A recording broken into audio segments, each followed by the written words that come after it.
Brought to you by StationHouseCoffee.com and InspiredDisorder.com/ting. What you manifest in your mind, you can bring to reality. UFC Fight Night, Overeem versus Sakai just happened this past Saturday from, again, the APEX in Las Vegas. So many fights were pulled. 3 fights, I believe, in total. I don't know if they were all due to the coronavirus, but it's crazy that somebody... that the global elites, the liberals, were able to have so much control over the world that they're able to get Dana White to go along with this hoax of COVID to pull fighters from his roster. It's amazing how much control these liberals have. I mean, they don't have enough control to get somebody in the office or whatever, but, you know, as far as global dominance and just really playing humans like a fiddle. Woo.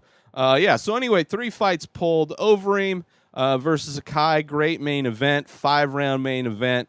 Overeem looked like he was getting hurt a little bit on the feet, but was able to get the fight to the ground on multiple occasions and do his ground and pound, just big, heavy elbows. Ended up getting a finish, just busting up Sakai. Overall, great fight. I'm interested to see Sakai in more fights, even though he lost this one. But, you know, great fighter to have in the mix. I don't know how good his ground game is for Overeem to be so dominant, keeping him down. But nonetheless, Overeem got a win, which is crazy. A dude in his 40s in the heavyweight division, still putting on.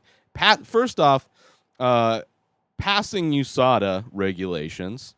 So that's one thing, because usually old fighters are generally juicing on some. That's why most of them leave to Bellator or one championship, where, you know, drug testing is a little bit more loosey-goosey. So good win for Overeem.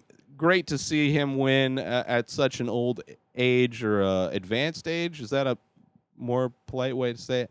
OSP in the co-main event. Glad to see him fight as well. It's kind of weird because, like, a lot of these fighters, if anybody in their camp tests positive for COVID, which is it's crazy. Like, the Dana White's able to just shuffle around everything for this hoax. So OSP, I think somebody in his camp got that tested, so he had to quarantine for a couple weeks. So you're seeing a lot of fighters that are getting pulled from fight cards kind of showing up pretty closely afterwards, which is cool. So which this OSP versus Alonzo Menofield fight was. I think OSP looked huge, way bigger than Menofield. I don't know if Menofield is naturally a lightweight or a light heavyweight fighter, or if he's coming up from middleweight or something like that. See if this says anything. Doesn't really say anything. No. Yeah, he used to Paul Craig, I don't think is light heavyweight, is he? I don't know. But yeah, OSP ended up not needing any to get the Von Flue choke. He got him Menofield coming in attacking, and while backing up, OSP was able to counter and knock him out. Just a heavy shot, put him down. Great win for OSP. Just somebody... It's one of the guys in the light heavyweight division that I've just enjoyed. He's got a fun style. And getting better. Obviously, the fact that he's choked so many people out with this Von Flue choke is amazing. So great fight overall. Michael Perhapea, who is the kind of... He's gotten himself in trouble in past fights because he's very... flamboyant, very like energetic, very he likes to showboat a lot, does a lot of flips. He fought this guy on short notice months ago. He fought like some lightweight guy and just got taken down, and it was such a crazy like underdog win. I forget who it was, but Perhapea back, didn't seem to get gas, still had a lot of his flash in the cage. And was able to get a submission win, rear naked choke against Zalim Amadev. And I think he was winning. He was starting to slow him down and really starting to land some shots. But I'm glad he got a submission and didn't go to the judges, because you never know. Most of the other fight, I wasn't really paying that much attention. I have to be honest. This was not a card that I was super. I mean, a lot of these cards, because there's so many of them, not super interested. None of the names really kind of standing out as far as faces and fighters I'm looking to see fight. And there was a special 200th episode live stream of a podcast that I like, All Fantasy Everything. So, was not focused on the fights. I did watch Brian Kelleher get his super fast guillotine choke in the first round, 39 seconds in the first round. That was great to see Kelleher get a win after a close loss, kind of a big war to kind of get a really quick submission. It was great to see. So overall, it was a fun night of fights, quick card, which I was happy with. I like these cards that end on Saturday super early. It's nice as opposed to the ones like the pay-per-views that take forever to end. So moving on to next week, next Saturday, it's UFC Fight Night, Waterson versus Hill. Angela Hill is back. Michelle Waterson is back. I forget the fight that was pulled from the main event. It's crazy how fast these things turn around. Let's see. Does it have it here? Real quick. Ed Herman, nope. Roosevelt, nope. Shabazian. Brunson Shabazian was supposed to be the main event. But I'm super stoked. I'm a big fan of both Michelle Waterson and Angela Hill. Angela Hill, I don't know if this is like her 10th fight this year. She's been fighting, it seems like, every other week. A great fighter to watch. This is going to be a great matchup. I'm going to be disappointed with whoever loses in this one. I'm going to be disappointed. But it's still going to be a great fight. That's going to be a great matchup. Gonna be a fun stand-up war. I'm not sure if either one of them will take it to the ground, but should be a fun card. A lot of these fights are just announced. They're not really. They don't really have an actual card. At least the Wikipedia page I'm looking at. But some fights that might be happening: Roxanne Modafferi versus Andrea Lee. That one should be fun. I'm a huge fan of Roxanne. Hopefully, she can come back with a win after her last loss. Matt Schnell versus Tyson Nam. That one should be fun. Let's see any other names. Barberina is back. Been a while since I've seen him. Matt Frivola versus Roosevelt Robert should be good. Bobby Green is always fun. Ed Herman versus Mike Rodriguez. I think Ed Herman is one of those fighters that had to be pulled a couple weeks ago. Sajara Eubanks, who was supposed to fight on this past week's card, I think. Versus Julia Vila. That one should be fun. We'll see if Sajara Eubanks makes weight.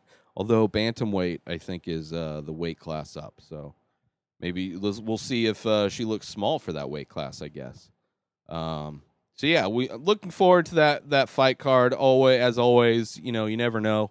Hopefully there's no other competing content on Saturday that will take me away from watching the stream. But either way, looking forward to it. Other fight news, of course, the Bmf Belt Rematch has been scheduled. Diaz versus Street Jesus. And I'd love to see Diaz win. I think Diaz can win. I think he has the ability to win. I don't think he was winning in the first fight.